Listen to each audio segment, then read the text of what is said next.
I'm Laura Trevelyan in New York, and this is BBC World News America. Japan is mourning the former Prime Minister Shinzo Abe, assassinated by a gunman. Japan's longest-serving post-war Prime Minister was shot dead.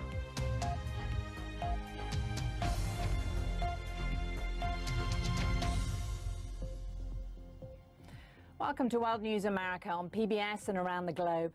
Japan's former and longest-serving post-war Prime Minister has been assassinated during a campaign rally. Shinzo Abe was shot at close range while making a speech in Nara in the south of the country. Doctors were unable to save him. Police arrested a 41-year-old man immediately afterwards. There's shock and disbelief in Japan, which has low rates of violent crime and very tough gun laws. From Nara, our correspondent Rupert Wingfield-Hayes reports. And a warning, you may find some of his report distressing. This was Shinzo Abe this morning, standing on a street corner, rallying support for his party in Sunday's parliamentary elections. Lurking a few metres away, this man was caught on camera by a local TV crew. Then suddenly, two very loud bangs rang out. The former Prime Minister is flown to a nearby hospital, but the news is bad. He has been hit in the back and neck, and his heart has stopped. This is where Mr. Abe was brought, and this is where doctors worked for hours to try and save his life. And it was from here, at a little after 5 this evening, that we got the news that Mr. Abe had died. Tonight, the whole of Japan is in shock. There have been political assassinations here before, but nothing like this, certainly not in more than half a century. I was really shocked, this lady says. I never thought a gun would be used. Using a gun in Japan? I've never heard of this.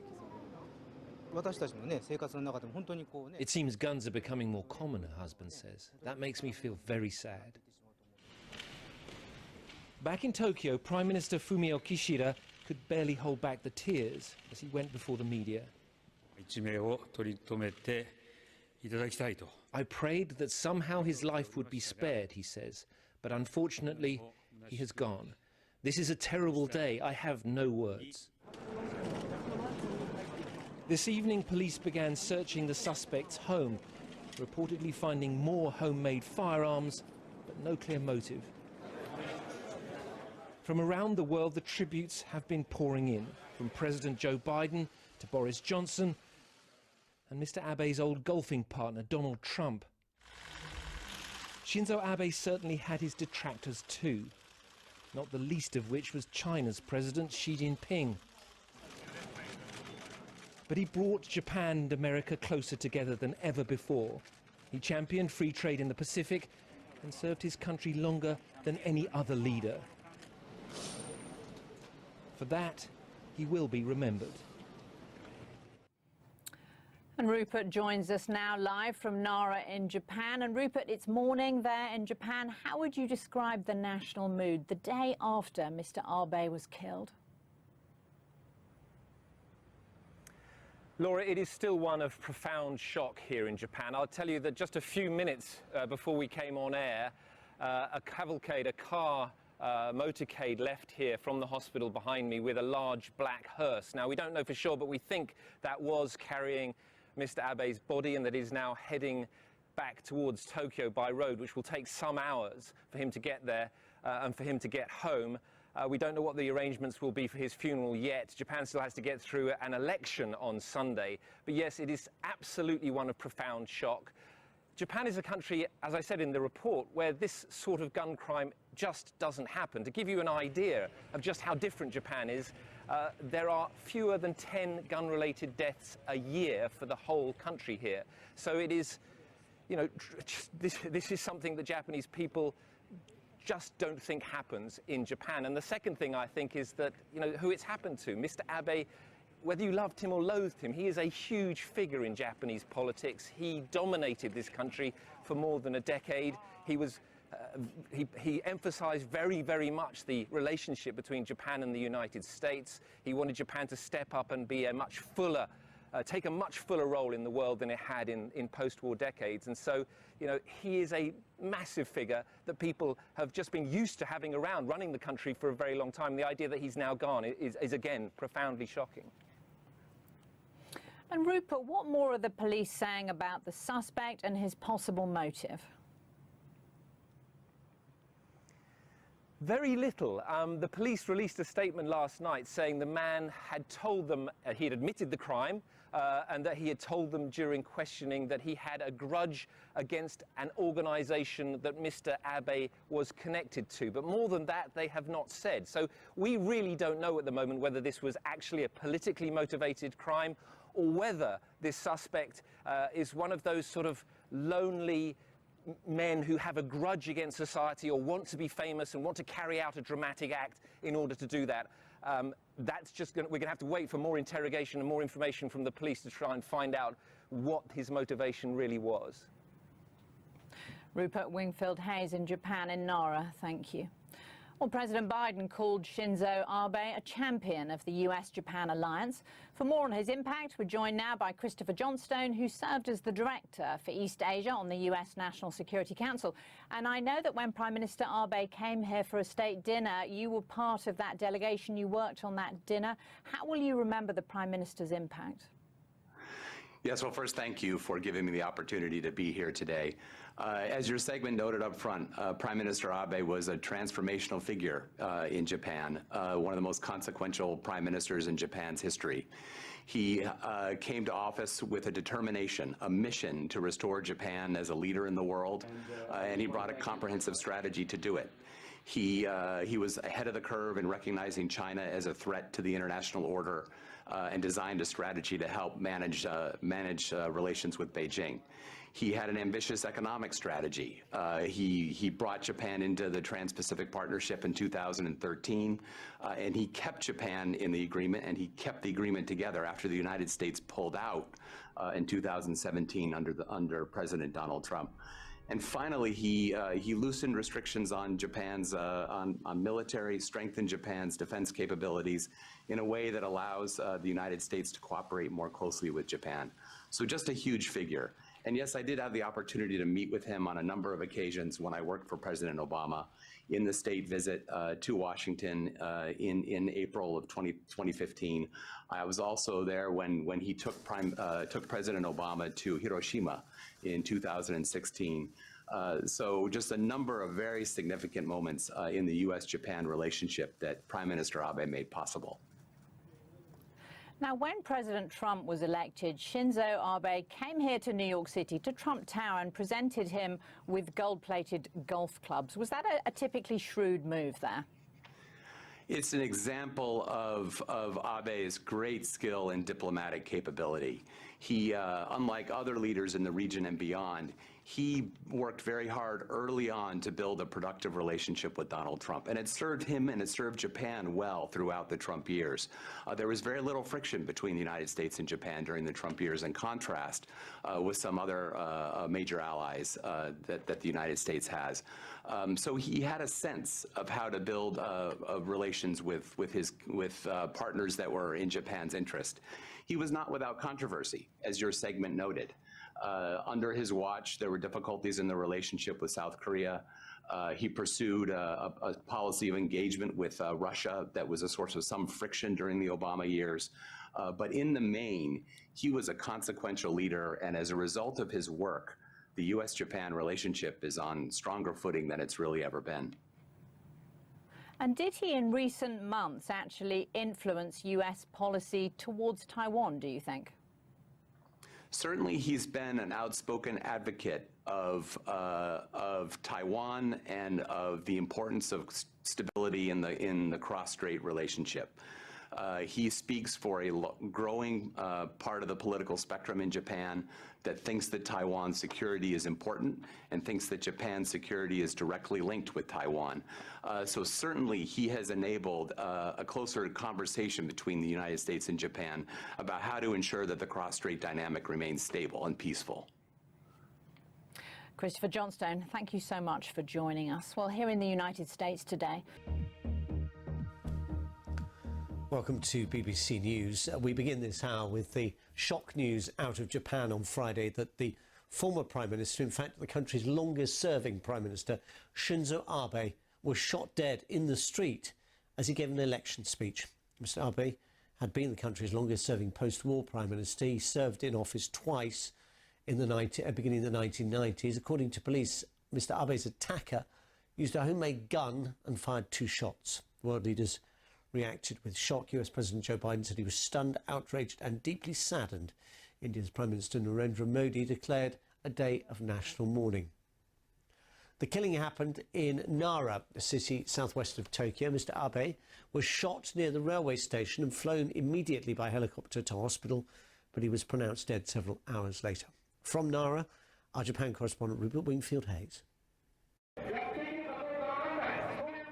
This was Shinzo Abe this morning, standing on a street corner, rallying support for his party in Sunday's parliamentary elections. Lurking a few meters away, this man was caught on camera by a local TV crew. Then suddenly, 2 very loud bangs rang out. The former Prime Minister is flown to a nearby hospital, but the news is bad. He has been hit in the back and neck, and his heart has stopped. This is where Mr. Abe was brought, and this is where doctors worked for hours to try and save his life. And it was from here at a little after 5 this evening that we got the news that Mr. Abe had died. Tonight, the whole of Japan is in shock.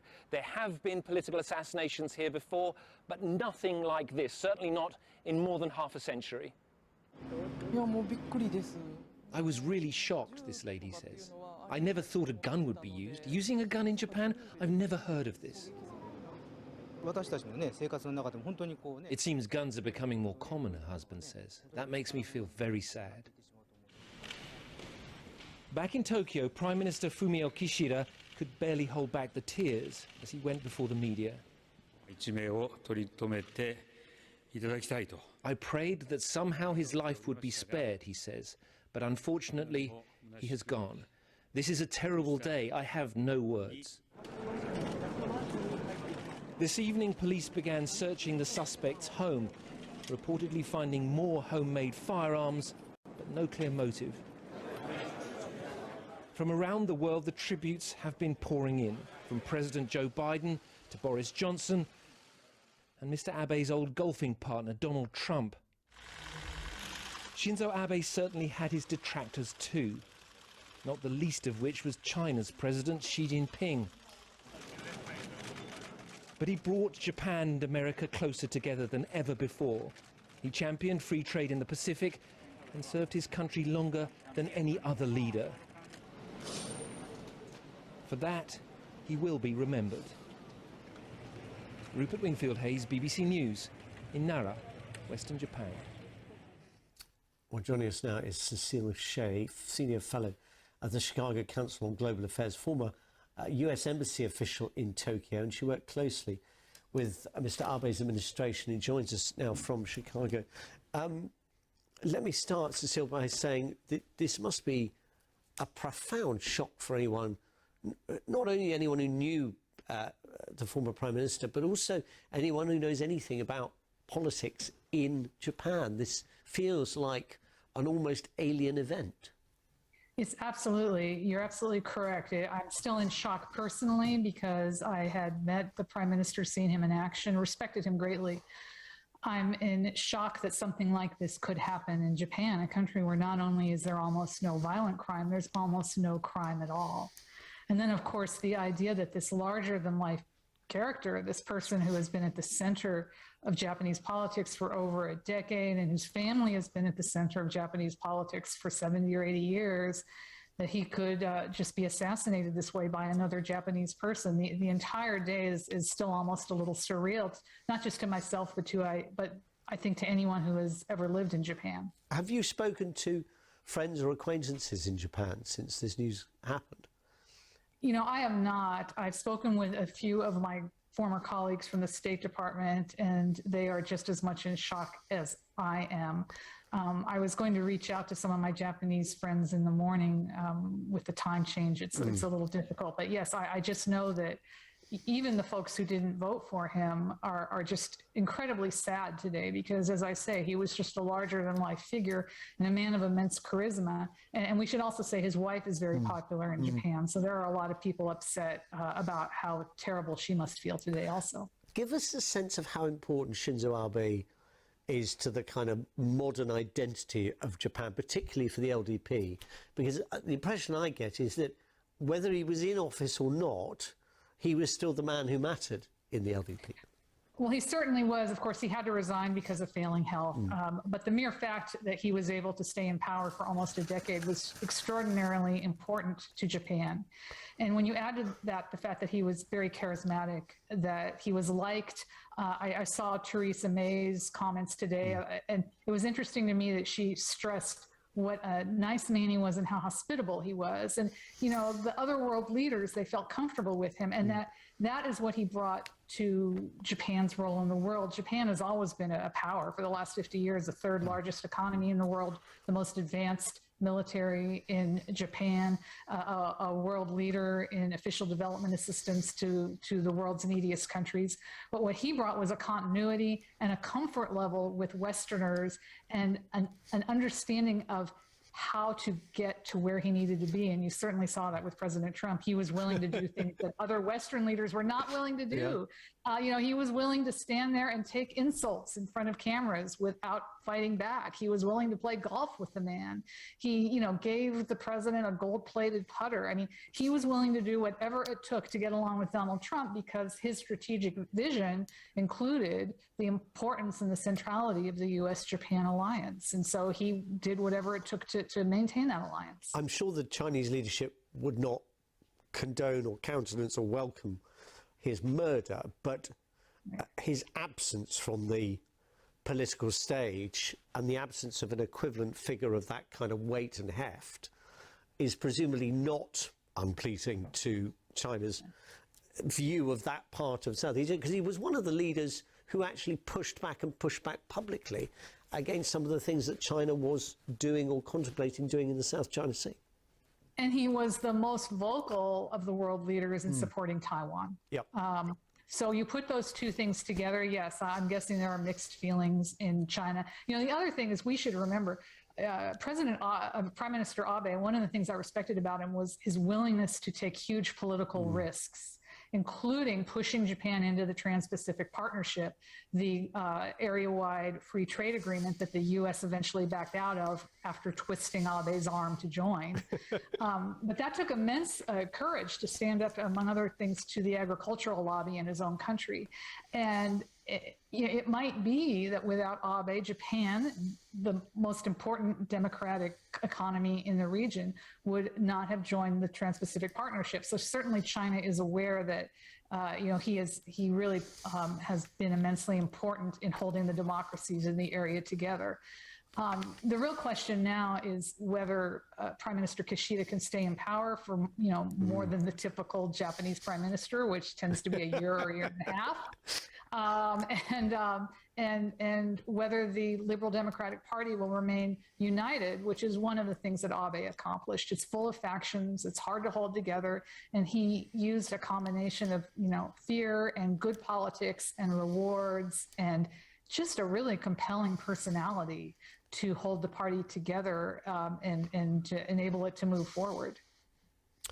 Cecile Shea, Senior Fellow at the Chicago Council of Global Affairs, former embassy official in Tokyo. Thank you so much for giving us your insight. As you say, it is still quite hard to fully absorb this news, and it's going to be interesting to see how the reaction continues during the course of the weekend. Lovely to speak to you. Thank you very much. Thank you very much. Thanks to Nomia for that. Now, world leaders have reacted with shock to the assassination of the former Japanese Prime Minister Shinzo Abe. President Joe Biden said he was stunned, outraged and deeply saddened. And India's Prime Minister, Narendra Modi, declared a day of national mourning. Mr. Abe was shot dead in the street while giving an election speech. His attacker was a former member of the Japanese Navy. Well, these are the latest pictures from Japan as people paid tribute to Mr. Abe, who was his country's longest-serving Prime Minister. Rupert Wingfield-Hayes reports. This was Shinzo Abe this morning, standing on a street corner, rallying support for his party in Sunday's parliamentary elections. Lurking a few meters away, this man was caught on camera by a local TV crew. Then suddenly, two very loud bangs rang out. Well, I spoke to Koichiro Matsumoto, Director of Global Communications of the Japanese Prime Minister's office. He gave me his first reaction in learning the news of the former Prime Minister's assassination. I felt the excruciating pain coming from me, within me. And as you can well imagine, the nation is in total shock.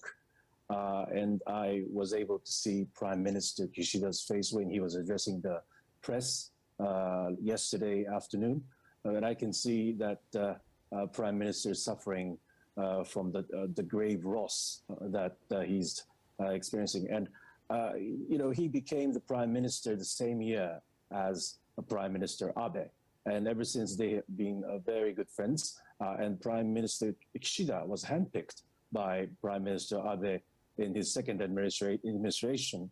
And he spent 8.5 years, roughly, as Prime Minister Abe's foreign minister. So you can see the kind of collegiality between the two leaders here. I see. And on the actual incident itself, we are starting to see footage of what happened. Does it raise security concerns for you? Well, we are not yet fully aware of the background behind this terrible attack.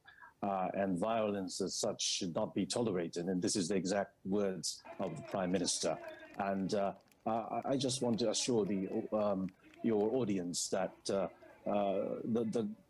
gun issue or the gun accident or gun incidents in Japan are very, very rare. We are a country of 127 million people, but the gun deaths are only, you know, less than 10 per year. So we are in a very safe security condition. And this kind of atrocity. Thanks to Koichiro Matsumoto for that. Right, do stay with くださいというのがメッセージのようです。世界の首脳は日本の安倍元首相の暗殺に衝撃を受けています。バイデン大統領は驚愕し、怒りを感じ、深く悲しんでいると述べています。インドのモディ首相は国民の不幸の日を宣言しました。安倍氏は選挙の遊説中に銃撃を受けて死去しました。日本中で安倍氏の追悼が行われています。ウィンフィールド・ヘイズ記者です。今朝の安倍元首相です。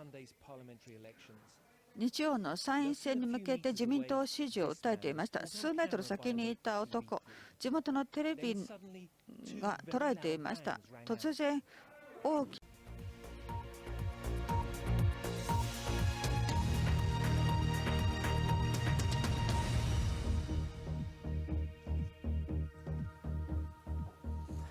Hello and welcome to our viewers on PBS in the United States. PBS をご覧の皆様、世界の皆様、ようこそ。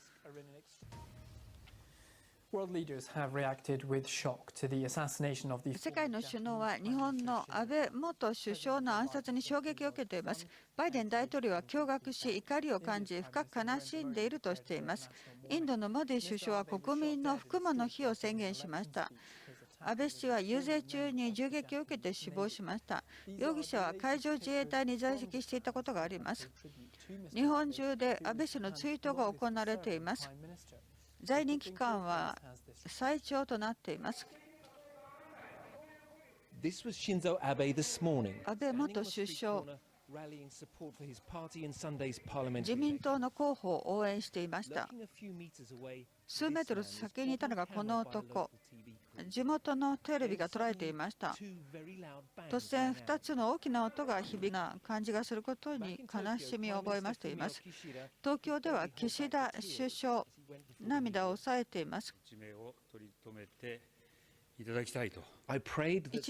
留めていただきたいと祈っていました。しかし残念ながら亡くなってしまいました。ひどい日です。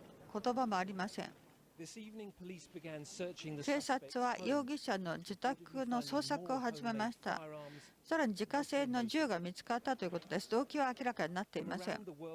世界中で追悼が行われています。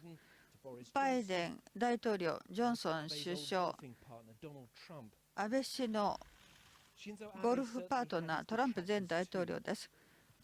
安倍氏の批判する向きもありました。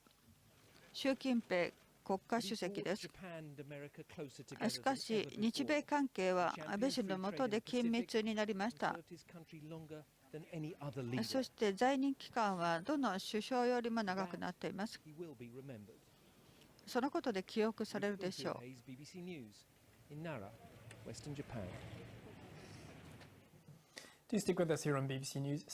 BBC ニュースをお伝えしています。選挙では大きな争点になることは必至です。世界の首脳は日本の安倍元首相の暗殺に衝撃を受けています。バイデン大統領は驚愕し、怒りを感じ、深く悲しんでいると述べています。インドのモディ首相は国民の服務の日を宣言しました。安倍氏は遊説中に銃撃され死亡しました。容疑者は海上自衛隊に在籍していたことがあります。日本中で安倍氏の追悼が行われています。任期は史上最長となっています。安倍元首相、参院選に向けて候補の応援演説をしていました。この男、数メートル離れたところで地元のテレビが捉えていました。その後、2つの大きな音が止まっていました。安倍総理、この病院に運ばれました。ここで午後5時過ぎに安倍氏の死去が発表されました。日本中が衝撃を受けています。これまで政治的な暗殺はなかったわけではありませんが、50年以上はありませんでした。びっくりしましたとこの女性です。銃が使われるとは思いませんでした。日本で銃を使った殺人というのはほとんど聞いたことはありません。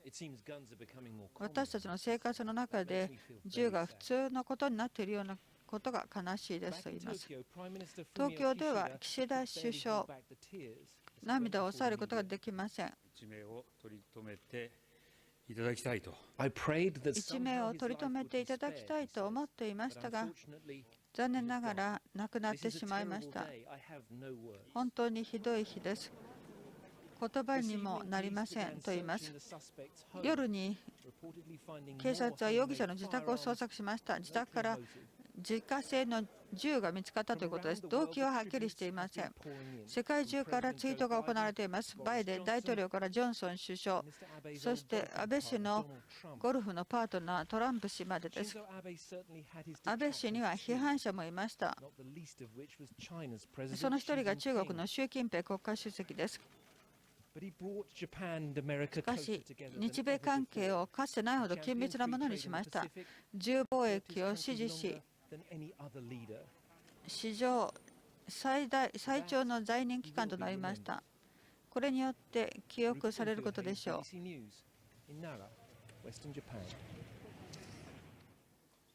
Well, let's go to our correspondent Mariko Oy now. She's 大井真理子記者に聞きます。東京にいます。安倍元首相の自宅前にいます。今どのような状況でしょうか。私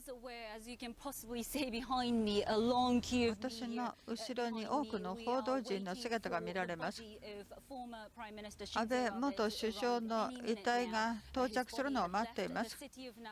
奈良市を午前6時に出発しました。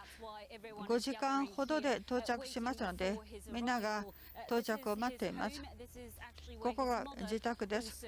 お母さんもここに住んでいます。岸田首相、そしてその他の関係者が弔問に訪れるとみられています。葬儀は来週行われます。とても衝撃的な24時間だったと思いますけれども、人々は何と言っているのでしょうか。多くの人が大変な衝撃を受けています。銃の犯罪は日本では極めて珍しくなっています。こうしたものを予想している人はいません。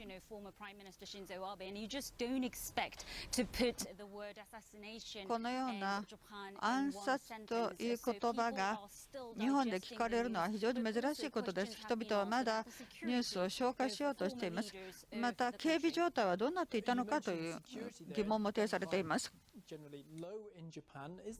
sense that there was complacency around the protection of Mr. 今、警備体制の話がありましたが、日本では銃の使用は少ないですよね。そうですね、今のところ、ソーシャルメディアでこの話題が討論となっています。奈良市の中で遊説を行っていたときに、安倍総理大臣、元総理大臣は撃たれました。警備の人々は安倍氏を見ていたり、それから前に立ったりしていました。今、警察がなぜこのようなことが起きたのかということですね。もしアメリカであったとしたら、最初の銃声が聞こえたところで警備員が安倍氏を地面に押し倒して身を守っただろうと言われています。それがこちらでは今の音は多分パンクの音かもしれないというような反応をしてしまったわけですね。アメリカなどに比べれば日本はそういう点で反応が鈍いと言えるでしょう。この後選挙に向けて遊説が続けられることになるのでしょうか。そうですね。日曜日、投票は予定通り行われることになっています。ただ、この選挙運動は今回の事件によってしばらくの間停止されているところが多いですね。誰もが安倍元総理への追悼の気持ちを表しています。しかし政治の中では今も意見の違いが大きくなっています。民主的な形で人々の意見を取り入れることが重要だという声が高まっています。BBC ワールドニュース、この時間の主なニュースです。Hello, this is BBC News. BBC ニュースをお伝えしています。主なニュースです。東京では銃撃で死去した日本の安倍元首相の追悼が行われています。決めています。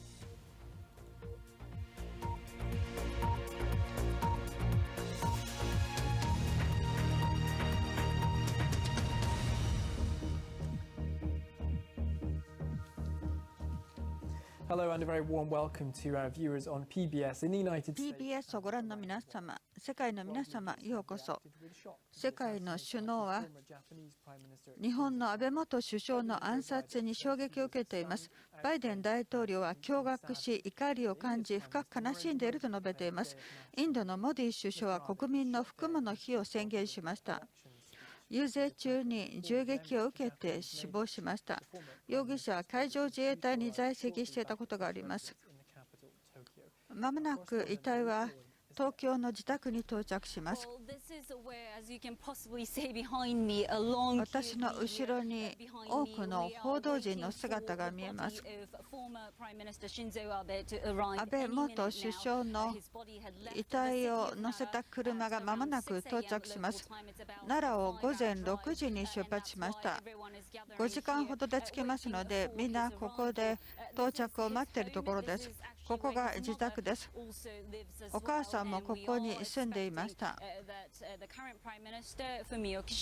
岸田首相などが弔問に訪れると予想されています。葬儀は来週行われる予定です。衝撃的な24時間だと思いますけれども、人々は何と言っているのでしょうか。みんな大変な衝撃を受けています。こうしたことは予想されませんでした。元首相の暗殺というような言葉が日本で聞かれることは珍しいのです。まだニュースを消化しようとしています。元首脳の警備にも注目が集まっています。日本では銃による犯罪は非常に低いということですね。ですから安倍元首相の警備が十分ではなかった可能性はあるんでしょうか。ソーシャルメディアではそうしたことが話題になっています。少なくとも1人か2人の警備員しか遊説中にいなかったというんですね。そして攻撃の瞬間を見ると、みんな安倍元首相の前、あるいはは安倍氏に死去したわけですけども、アメリカではこの警備員が1回目の銃声を聞いたときに首脳を押し倒したのではないかという見方もありますけども、日本ではこうしたことは予想されていませんので、人々の反応が少し遅れたかもしれません。安倍氏は参院選の前の応援演説をしたわけですけども、選挙は予定通り行われるんでしょうか。参院選挙は予定通り行われるということです。10日に行われることになっています。選挙運動は数時間停止されましたけれども、多くの政治家がツイッターに投稿し、安倍氏のツイートをしていますけれども、暴力が政治の意見の相違の解決にはならないとしています。民主主義的な方法で人々の声に耳を傾けるべきだと言っています。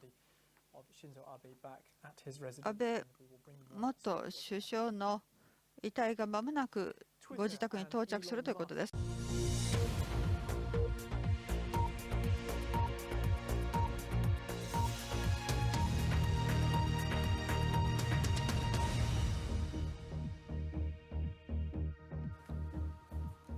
Hello and welcome to BBC News. World leaders have reacted with shock to the assassination of the former Japanese Prime Minister Shinzo Abe. President Joe Biden said he was stunned, outraged and deeply saddened, and India's Prime Minister Narendra Modi declared a day of national mourning. Mr. Abe was shot dead in the street while giving an election speech. His attacker was a former member of the Japanese Navy. The former Prime Minister's body is due to arrive shortly at his residence in Tokyo. Let's cross live now to our correspondent Mariko Oi, who is there. Mariko, what's happening right now? Well, as you said, we're standing outside Mr. Abe's residence here in Tokyo. As you can probably see behind me, hundreds of journalists and camera operators have been waiting outside here, but also you can probably hear some of the helicopters, and according to some of the footage from them, the car carrying Mr. Abe's body is about 10 minutes away. So we are expecting his body to return here shortly, and you can't see behind me, but there are quite a number of members of the Japanese public waiting for this moment, very patiently, some of them holding flowers as well. Mariko, it's been a deeply shocking 24 hours for Japanese people. What's the mood in Tokyo? What are people saying on the street? It's still an utter shock because, as we've been reporting about it, Japan's gun crimes are really rare and political violence almost unheard of.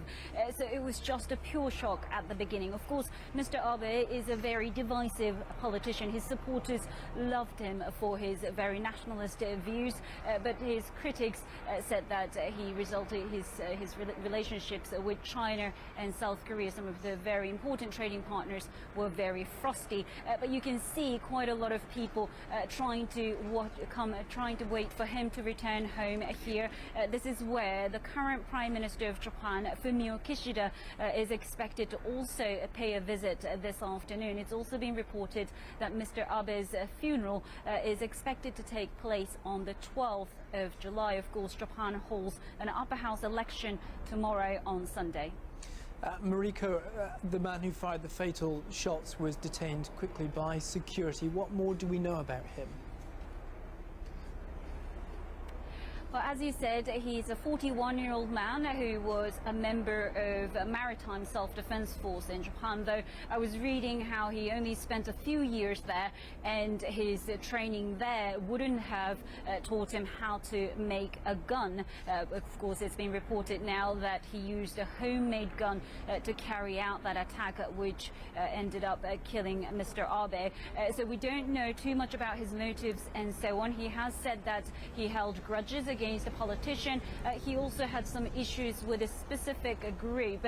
When the police held a press conference yesterday, they wouldn't specify which group he was talking about. So there's been a lot of speculation on social media, but we're still waiting for more details when it comes to the suspect. Okay, Mariko Oi in Tokyo, thank you for that update. And we will bring you much more on that story when we have it. Currently waiting for the coffin carrying Shinzo Abe to return to his residence in Tokyo. And a reminder of our top story. Tearful mourners have been gathering in Tokyo to await the coffin carrying the former Japanese Prime Minister Shinzo Abe, who was assassinated at a political rally. He was shot just over 24 hours ago. His coffin is expected shortly back at his residence in Tokyo. You can follow that story here on BBC World News and on the BBC News website, bbc.com/news, or at the BBC News app. You can reach me. I'm on Twitter at Rich Preston. Please do get in touch. From everyone here on the team in London, thanks very much for your company, and we'll see you next time. Bye-bye.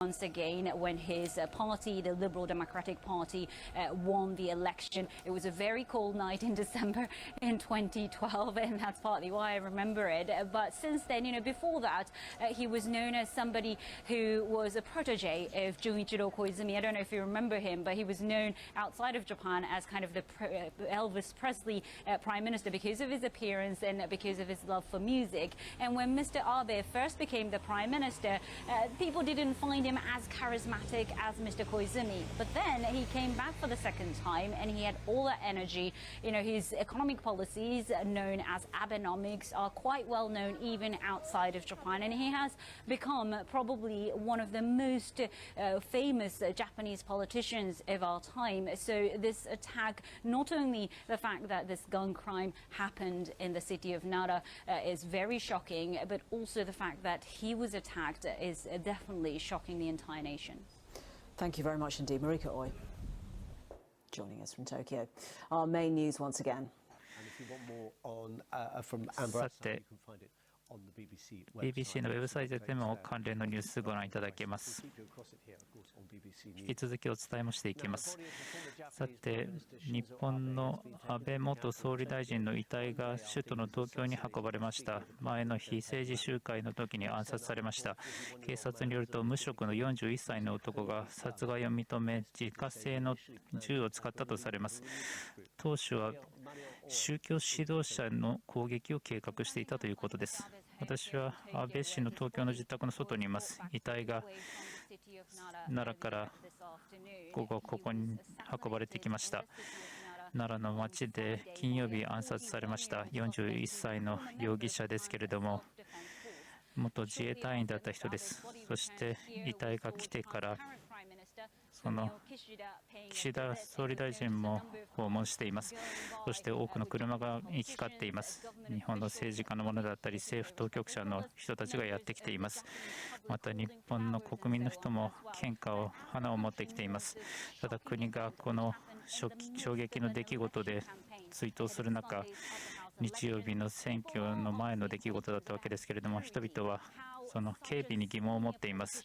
なぜこれほどの行為の政治家がこの政治活動を行っている中、ボディーガードの数も少なく十分早い対応ができなかったのかということで、まだまだ疑問があります。そして葬儀ですけれども、火曜日に行われるということです。さて、日本ですけれども、安倍元総理大臣の遺体が東京に運ばれました。前の日、政治集会の場所で暗殺されました。警察によると、無職の41歳の男で、元海上自衛隊員だった人物が殺害を認め、鉄製の銃を使ったということです。容疑者ですけれども、当初、宗教グループの指導者を狙う計画だったとも言われています。元首相の遺体が奈良から今日午後、自宅に運ばれました。奈良で金曜日に41歳の容疑者に殺害されました。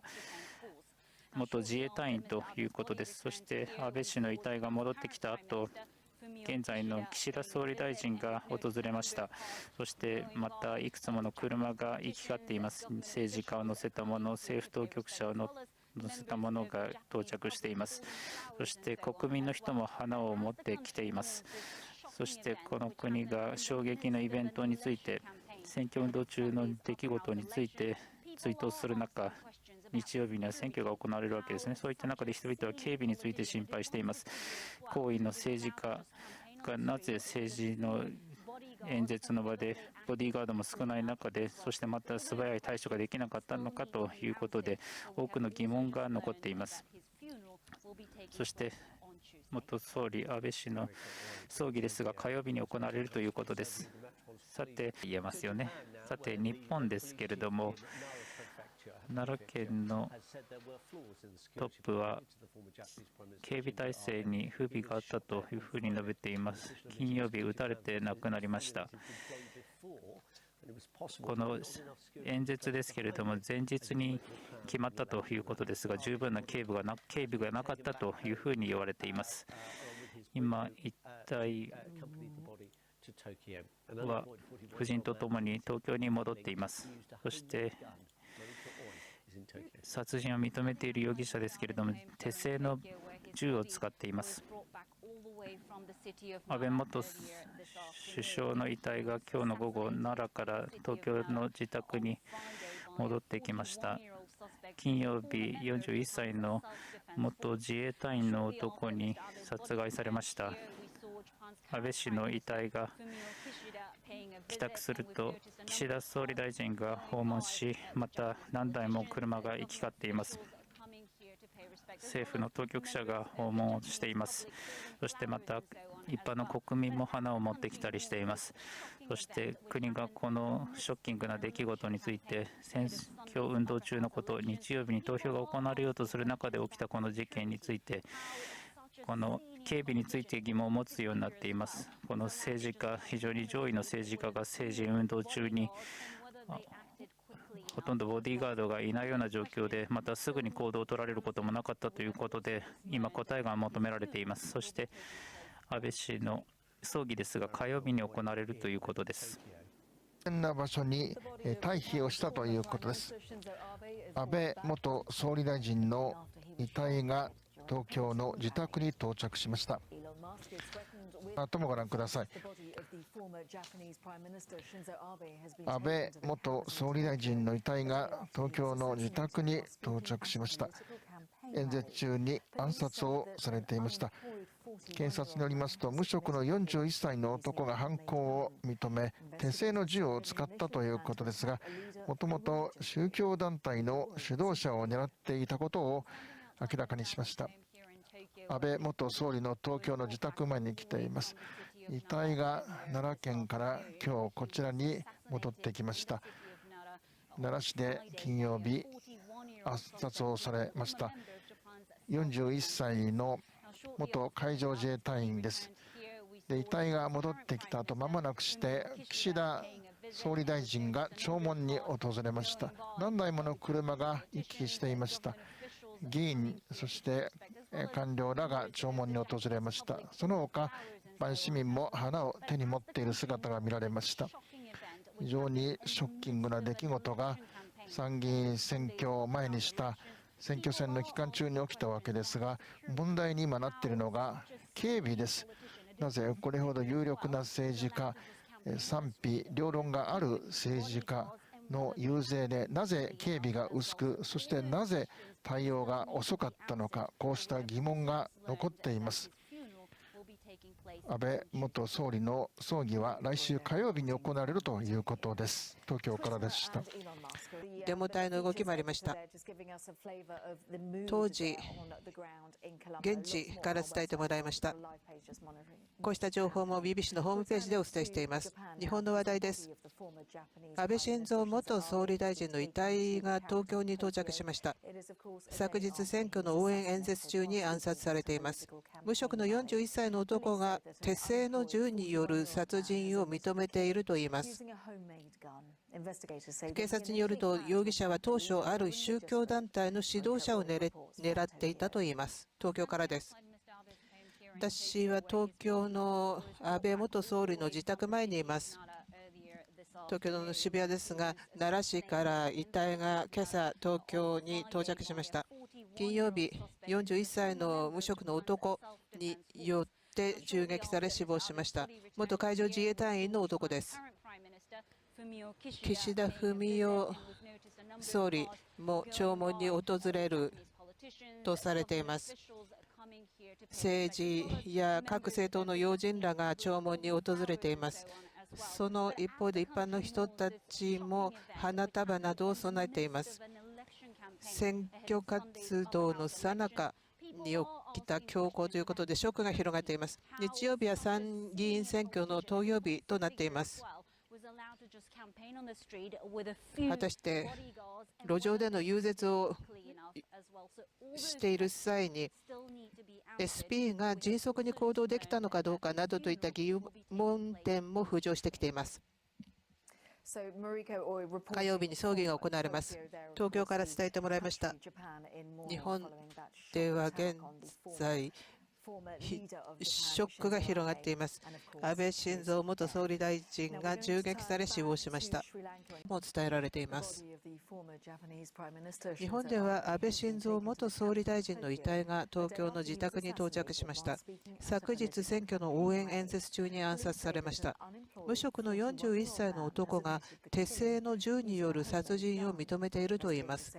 警察によると、容疑者は当初、ある宗教団体の指導者を狙っていたといいます。私は安倍元総理の自宅前にいます。奈良から事件のあった奈良から遺体が自宅に戻ってきました。金曜日、41歳の容疑者で元海上自衛隊員だった男が身柄を拘束されています。岸田文雄総理も弔問を行いました。また多くの政界の要人などが弔問に訪問しています。一般の人たちも献花を行っています。このような事件が参議院選挙の最中に起こったということで衝撃が広がっています。また政界では大きな影響力を持っていた安倍元総理でした。まだ多くの疑問点が解決されていません。葬儀は火曜日に予定されています。東京からでした。銃撃され死亡しました。内閣総理大臣が奈良県警のトップです。The consequences are extremely grave and 警 serious. 察による警護の隙を突き、安倍元総理は襲撃され、 I cannot deny there were problems with the security. 私の警察官人生において最も大きな痛恨であります。警護に不備がなかったとは言えません。Well, the body of Shinzo Abe has been 安倍元総理の遺体は東京の自宅に戻りました。私は東京の安倍晋三元総理の自宅前にいます。今日の午後、事件のあった奈良からこちらに移送されてきました。41歳の男が身柄を拘束されています。また、岸尾文田総理も弔問に訪れています。多くの日本の政界などの要人が弔問に訪れています。車の行き来が絶えません。また一般の人たちも献花などをしています。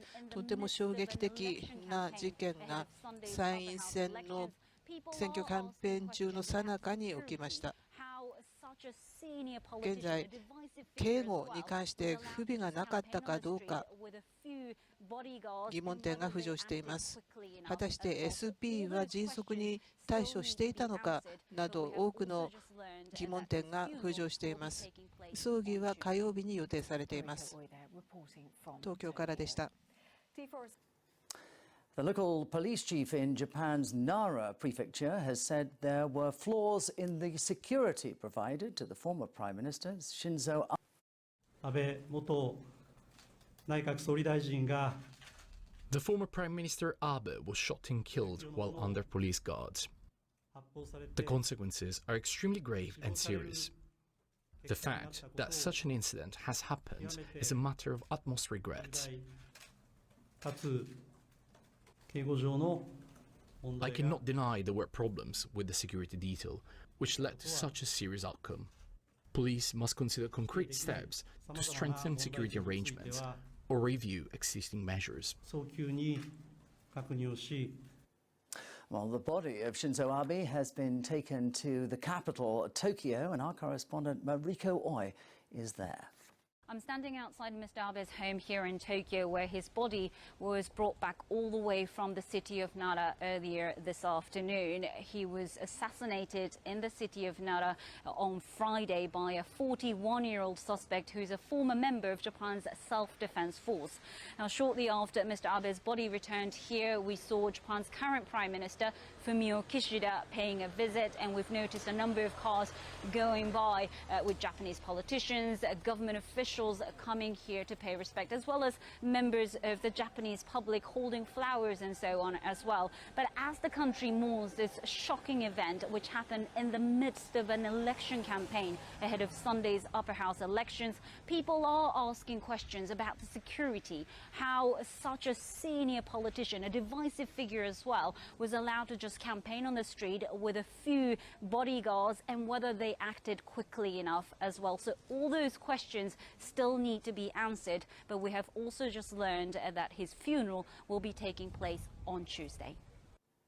And breaking news this hour, just to remind you, they announced that President Gotabaya Rajapaksa will step down. Police in Japan have admitted there were flaws in the security provided to the former Prime Minister Shinzo Abe, who was shot and killed yesterday at a political rally. A 41-year-old man armed with a homemade weapon said he carried out the attack. Our correspondent Rupert Wingfield-Hayes sent this report, which contains some flashing images. The site where Shinzo Abe was gunned down on Friday has now become a place of pilgrimage. Many hundreds lined up this morning to lay flowers and pay their respects. It's an old cliche that Japanese people don't show public emotion. Not today. At lunchtime, the hearse carrying Mr. Abe's body arrived at his home in Tokyo. Here, too, the emotion was palpable, as a stream of friends and dignitaries came to pay their respects. Outside, we met a close friend of Mr. Abe's and right-wing political ally.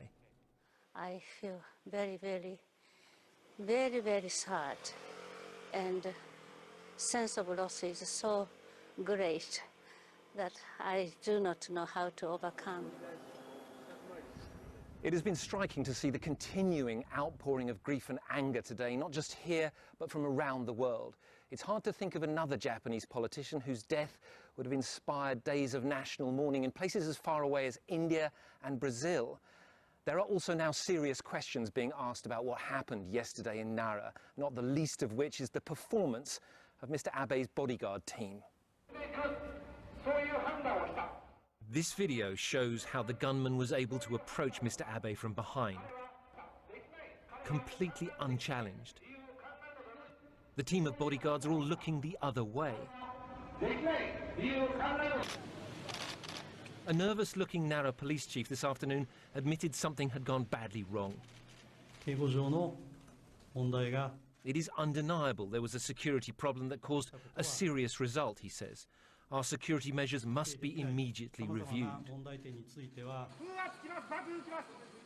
That is an understatement. Police today recovered a stash of homemade weapons from the suspect's home. But this is a country where there was just one gun fatality in the whole of last year.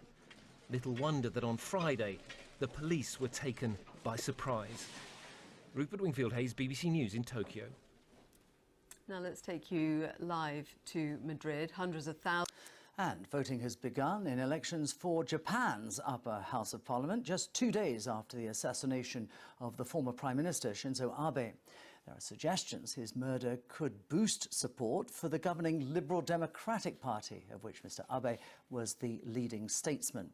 Campaigning was briefly halted after the attack, but resumed on Saturday. Our correspondent Rupert Wingfield-Hayes sent this report, which does contain some flash images. The site where Shinzo Abe was gunned down on Friday has now become a place of pilgrimage.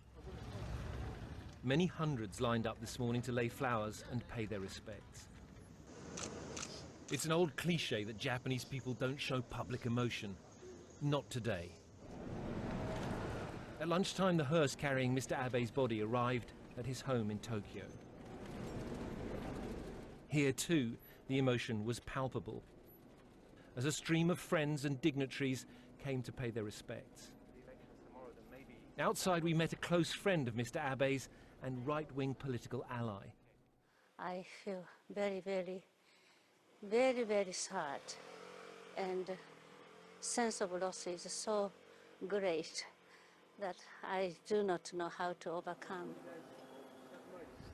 It has been striking to see the continuing outpouring of grief and anger today, not just here, but from around the world. It's hard to think of another Japanese politician whose death would have inspired days of national mourning in places as far away as India and Brazil. There are also now serious questions being asked about what happened yesterday in Nara, not the least of which is the performance of Mr. Abe's bodyguard team. This video shows how the gunman was able to approach Mr. Abe from behind, completely unchallenged. The team of bodyguards are all looking the other way. A nervous-looking Nara police chief this afternoon admitted something had gone badly wrong. It is undeniable there was a security problem that caused a serious result, he says. Our security measures must be immediately reviewed. That is an understatement. Police today recovered a stash of homemade weapons from the suspect's home. But this is a country where there was just one gun fatality in the whole of last year. Little wonder that on Friday, the police were taken by surprise. Rupert Wingfield-Hayes, BBC News in Tokyo. You're watching BBC News, the headlines. 安倍元総理が銃撃され死亡した日本ですが、そうした中での参議院選挙の投票が今日行われます。本当に悲しくて仕方がありません。喪失感があまりにも大きいんです。一体どうやって克服したらいいのか分かりません。日本では参議院選挙の今日投票が始まっています。2日前には安倍元総理大臣が暗殺された事件があったばかりです。安倍元総理が総裁を務めた自民党に有利とも言われています。金曜日には一時的に選挙戦が中断されましたが、昨日は再開されました。フラッシュ映像が入ります。安倍元総理が凶弾に倒れた場所。大勢の人たちが今朝列を作って花を捧げ、そして哀悼をしました。日本の人たちはあまり人の前で感情を表さないと言われていますが、今日は違いました。昼食時、霊柩車、安倍氏の遺体を乗せ、そして東京に到着。ここでも友人、要人たちが次々と弔問を行いました。外で会ったのは安倍氏の親友の一人、そして右派の評論家でもある櫻井氏は本当に悲しい思いです。喪失感がとても大きいんです。どうやって克服したらいいのか分かりません。こうやって次々と悲しみ、怒りの気持ちが国内外から寄せられています。日本の政治家のそのインド、ブラジルは喪に服すなどしています。そうした中で大きな問題が突きつけられました。特に警護の在り方です。この映像が示すのは実行犯が後ろから近づいてきている様子です。完全に何も障害がないようです。この警備 SP ら、こちらは奈良県警、問題があったことを認めました。警備上の問題があって重大な結果を招いたことは否定できません。即時見直しをする必要があります。実際それだけではなく、警察は今日多数の自家製の武器を容疑者の自宅から見つけました。しかし日本では銃による死者は去年1年間で1件だけでした。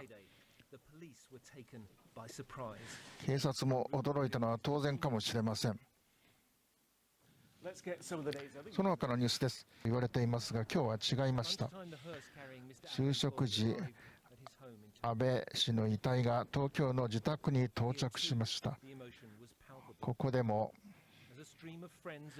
友人や要人たちがたくさん弔問に来て、涙を見せていました。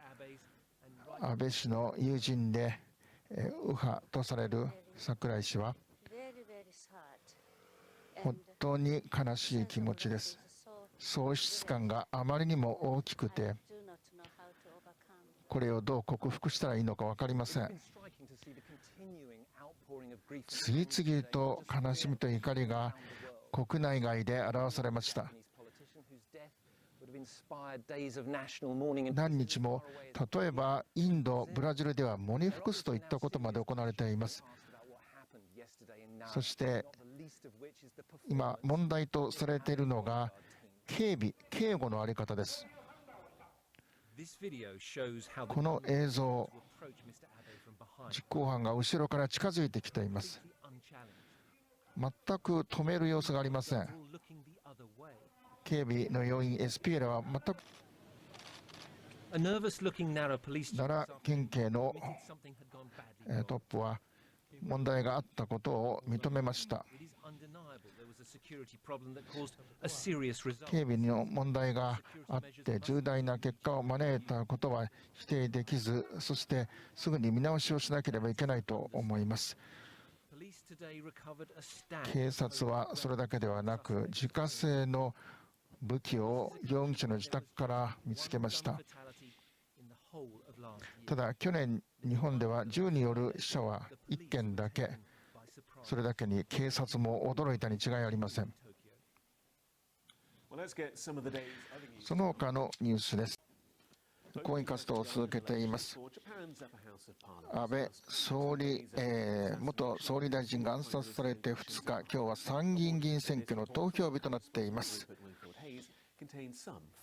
ラッシュ映像も入ります。安倍元総理大臣が凶弾に倒れた場所、今日はまるで巡礼の場所のように大勢の人々が花を持ってこの弔問に訪れています。日本人は人前で感情をあまり出さないと言われていますが、今日は違います。昼食時、安倍元総理の遺体が東京の自宅に到着しました。友人や要人たちが次々と弔問に訪れ涙を流していました。悲しみと怒りは日本だけではなく世界でも流されました。日本のこのような指導者が死去し、インド、ブラジルといった遠く離れた国が喪に服すといった行動をとっています。そして今問題となっている一つは、安倍元総理に対する奈良での演説の際の警護。これは実行犯が後ろから近づいているのが分かります。完全にこれを止めるものがありません。警備 SP は逆の方を向いています。一発目はそれました。しかし犯人はあったのです。奈良警察の幹部は奈良県警の幹部は問題があったことを認めています。警備に問題があったことが重大な結果を招いたことは否定できません。この対策については真剣に見直さなければいけません。それだけではなく、警察は自家製の多数の武器を容疑者の自宅から見つけました。ただ、日本は去年1年間で銃による犠牲者は1人。今回の事件は警察にとっても驚きだったでしょう。BBC ニュースをお伝えしました。自宅で見つけました。ただ、銃による死者は去年1年間で日本はわずか1件。ですから、警察にとっては、驚きだったのも当然かもしれません。今日は参議院議員選挙の投票日となっているわけですが、自民党の勝利は確実と見られています。一つには野党間での協力体制が取れていないことにあります。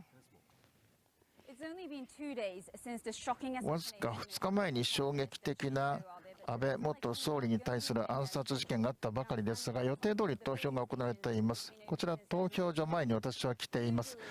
すでに投票が行われていますけれども、普通日本では投票率が低く 50% をかなり切るんですが、今回選挙期間中に銃撃事件が起きてお互いに投票を呼びかけています。政治的に意見の不一致があっても暴力では解決にならないというわけです。そして一部専門家らは安倍元総理の死去が自民党に有利に働くとも見ています。争点は他の国とも似てるんですが、生活費の高騰ですね。しかし日本はずっと物価も上がってこなかったんですが、今インフレに見舞われ、しかも給料は上がっていない。非常に生活が苦しくなっています。Voting is underway in Japan's parliamentary elections just 2 days after the former Prime Minister Shinzo Abe was assassinated while on the campaign trail.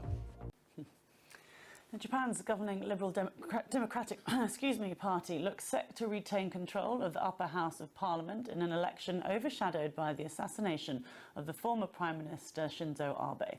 Opinion polls suggest the party is on course to increase the number of seats it holds. Our correspondent Mariko Oi is in Tokyo.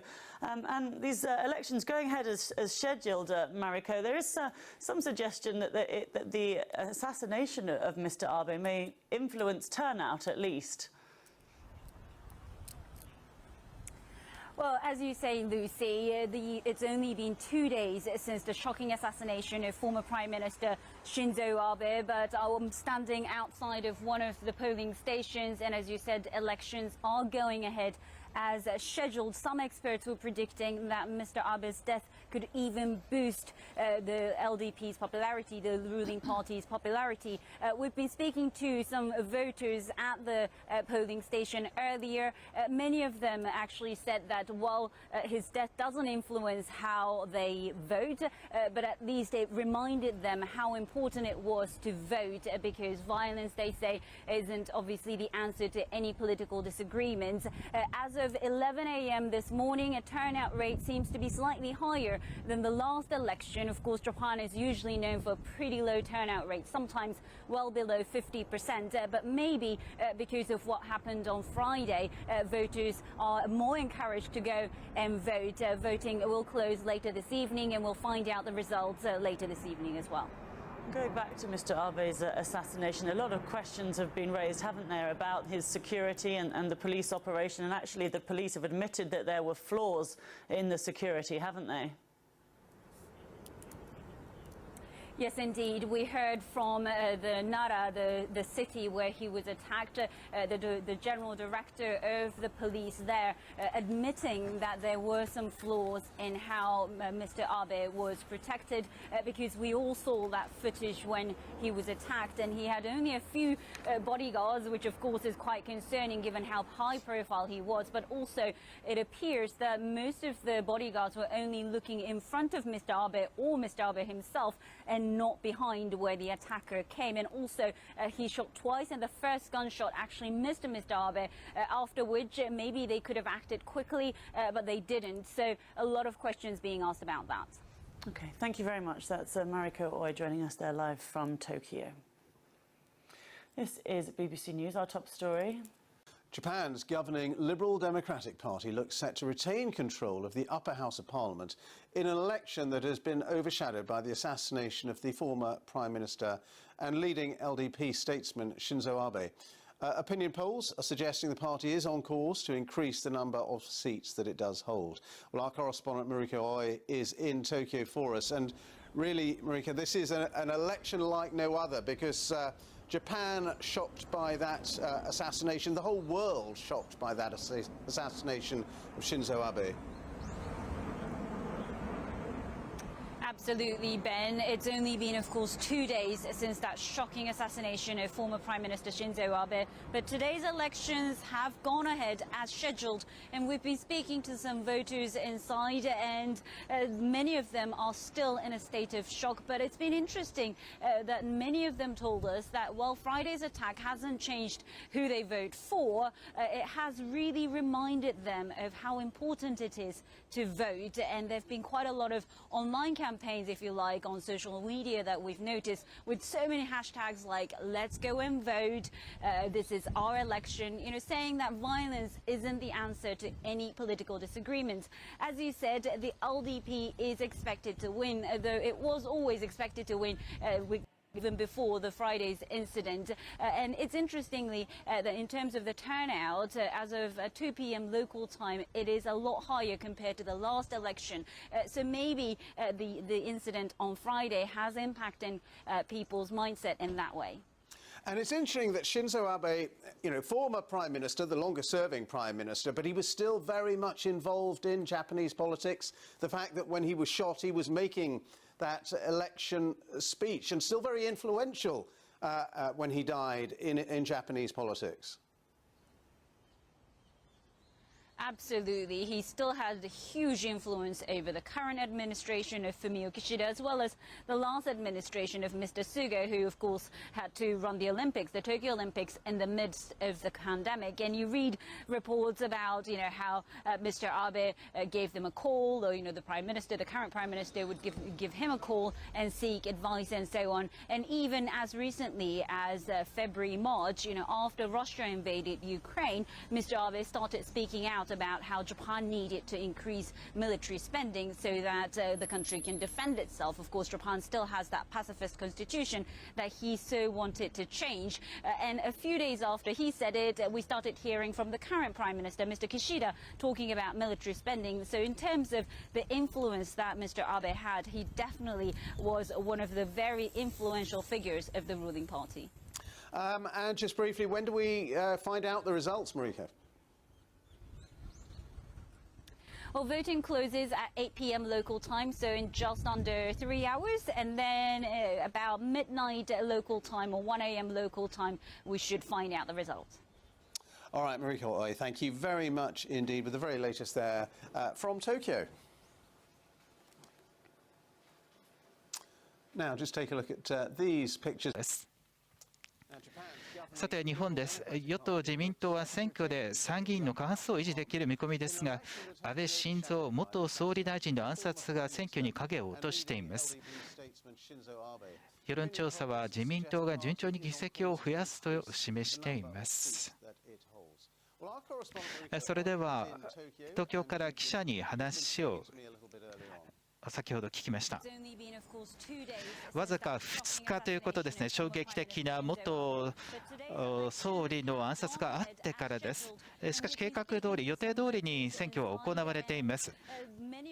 多くの人々が依然としてショック状態にあるというふうに語っていました。多くの人たち、金曜日のこういった攻撃があったけれども、誰に投票するかは変わっていないと伝えています。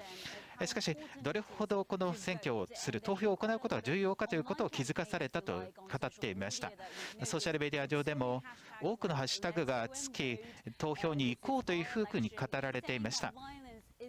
そして暴力というものはこの政治的な不一致の解決にはならないというふうに語っています。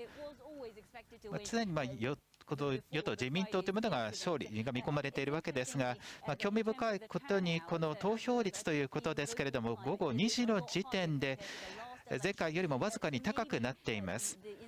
おそらくこの金曜日のことが関係しているのかもしれません。安倍元総理大臣ですが、在位期間が最も長いということですが、日本の政治に影響力を依然持っているということですね。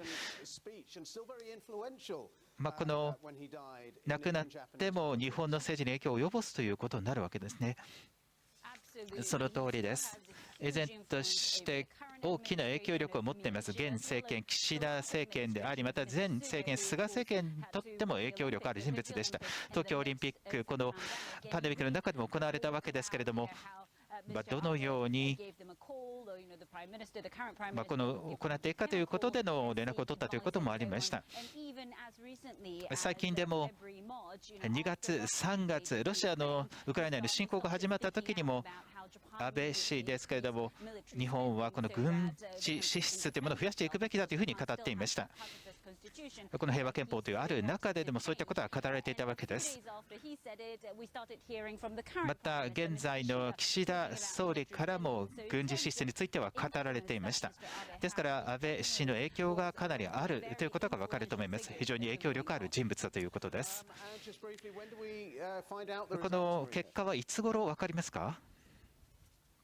投票が締め切られるのは午後8時となっています。ですから今からだいたい3時間後ぐらいでしょうか。そして真夜中、午前1時には結果が判明するとされています。さて、日本の与党・自民党は選挙で参議院の過半数を維持できる見込みですが、安倍晋三元総理大臣の暗殺が選挙に影を落としています。世論調査は自民党が順調に議席を増やすと示しています。最新の情報について東京から伝えてもらいます。衝撃的な元総理の暗殺が2日ということですが、計画通りに選挙は行われています。一部の人に話を聞きましたけれども、多くの人が金曜日のこの事件というものは自身の投票する人物に変化はないということを伝えています。どれほど選挙が重要かということが分かったというふうに伝えています。またソーシャルメディア上でも選挙運動が行われています。そして投票に行こうというようなハッシュタグもつけられていました。投票率ですけれども、前回の選挙よりも高くなっている状況です。通常であれば投票率、日本では低いことが多く5割を切ることがあります。ですから金曜日のこの事件というものが何らかの影響があったのかというふうに考えられます。安倍元総理のこの亡くなったことこの影響を及ぼすことになるかもしれません。この午前1時ごろに結果は判明しそうだということです。Dr. Patrick Bury there, a defence and security expert from Bath University. Exit polls released in the last few minutes in Japan's election to the さて、この投票が、参議院の投票が日本では行われています。しかし、一方で、安倍晋三元総理大臣のこの暗殺というものが、この選挙に影を落としています。日本の与党・自民党は日曜日の参議院選挙で過半数を維持する見込みです。出口調査では議席の3分の2を獲得しそうだと伝えています。東京から伝えてもらいます。この衝撃的な事件が起きてからわずか2日のことです。安倍晋三元総理大臣が暗殺されました。選挙は計画通り行われています。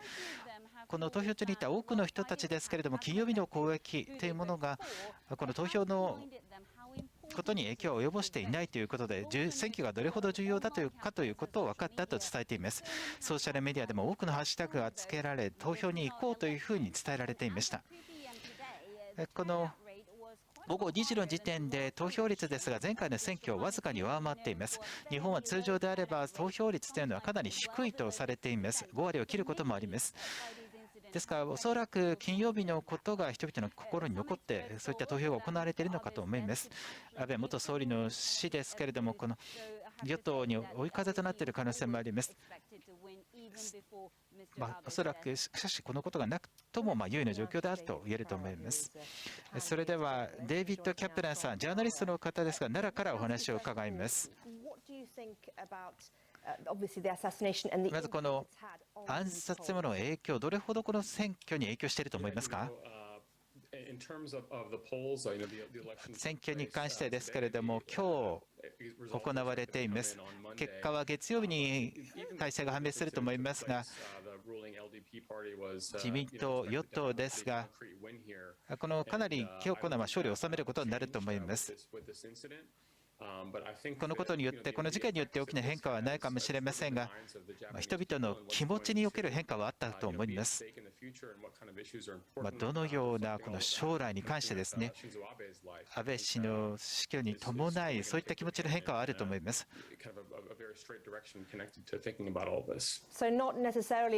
必ずしも、この投票に影響はないかもしれないということですが、今後のことについては何かあるということですね。そうですね。今回の選挙に関してですが、日本の政治システムとして、衆議院の方がより権力を握っているわけです。この参議院選挙ですけれども、与党・自民党がこの過半数を維持しそうということですが、安倍氏は現場から突然、辞任したということもあったわけです。また今後のアジアに関しても影響を及ぼすことになる可能性があります。この安倍氏のレガシーですけれども、彼の祖父も首相であったわけです。この非常に日本の現代の政治においても重要な柱となっていました。また世界においても影響を及ぼしていました。安倍氏の影響、自民党、この憲法についても、この日本の軍に関しての意見は持っていたわけです。これがまさに中核となる、ここでは問題となっています。今、安倍氏がいなくなったことが、それによってまたはっきりすることになると思います。日本中で奈良だけでなく、そういった影響が広がっているわけですね。そうですね。今日は私もその現場を訪れて、そしてこの中にはこの議員の人たちもいたわけですが、この撃たれた時に、この人々が今日は列を作って訪問に訪れていました。また花を手向ける人たちもいたわけです。多くの人々、日本ではこの彼の政策を支持していようといまいと、多くの人々、この敬意を示したいという人たちが多くいるわけです。この彼が亡くなったということが大きな意味があるということを示していると思います。ありがとうございました。いる人の救助を行っていますが、死者数が増える可能性があります。日本では日曜、参議院選挙の投票が行われました。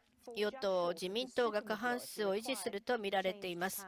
出口調査によると、当初、自民党は3分の2の票を獲得する可能性がありました。安倍元首相の暗殺からまだ2日しか経っていませんが、予定通り投票が行われました。投票所に来た人たちに話を聞くと、大部分の人が金曜日に起きた暗殺事件によって投票する人を変えてはいない。投票することが大切だと思うと話していました。また、ソーシャルメディアでも投票を行おう、私たちの選挙だという呼びかけが広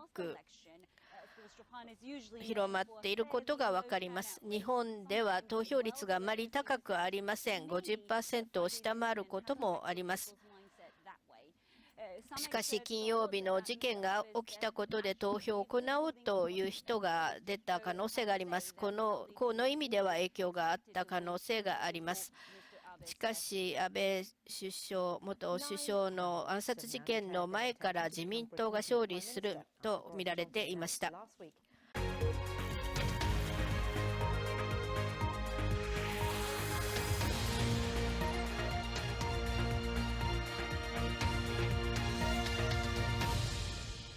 BBC ワールドニュース日本語放送同時通訳でお送りします。日本では安倍元首相が暗殺された直後ですが、予定通り参議院選挙の投票が行われました。日本では日曜、参議院選挙の投票が行われました。与党、自民党が過半数を維持すると見られています。出口調査では一時、自民党が3分の2の票を獲得する可能性が示されていましたが、憲法改正の国民投票を提起するのに必要な3分の2議席獲得にはあと少しで及ばないと見られています。奈良にいるジャーナリストのデイビッド・カプララさんです。日本の政治システムでは下院にあたる衆議院の方により権限があります。政権が変わるのは衆議院選挙の際ですが、今回は参議院選挙でした。安倍氏が突然いなくなったということで、日本だけでなく今後数十年、北東アジアに影響があるでしょう。安倍氏は元首相であっただけでなく、祖父の岸氏も元首相でした。そして安倍氏の自民党は憲法9条の改正を主張し続けてきました。自衛隊の権限を増やすのが目的です。これが安倍氏が亡き後もどのような形で続くのかまだわからないです。